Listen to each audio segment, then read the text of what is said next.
যে আফসোস হবে চিরকালের জন্য।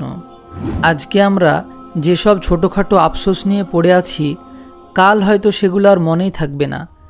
কথাটি দুনিয়ার ক্ষেত্রে সত্য, কিন্তু আখিরাতের ব্যাপারটি মোটেই এমন নয়।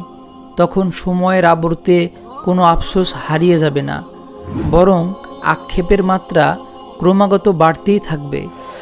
ভুলে যাবেন না, আখিরাতের তুলনায় দুনিয়ার জীবন হলো সাগরের তুলনায় এক ফোঁটা পানির মতো। শুধুমাত্র বিচারের দিনটি দুনিয়ার 50,000 বছরের সমান দীর্ঘ হবে। আর সেদিন মানুষ কী নিয়ে আফসোস করবে জানেন? একটু ভালো আমলের জন্য। নবীজি সাল্লাল্লাহু আলাইহি সাল্লাম বলেছেন, এমন কেউ নেই যে মৃত্যুর পরও আফসোস করবে না। সাহাবীরা বললেন, ইয়া রাসূল সাল্লাল্লাহু আলাইহি সাল্লাম, কিসের জন্য আফসোস করবে?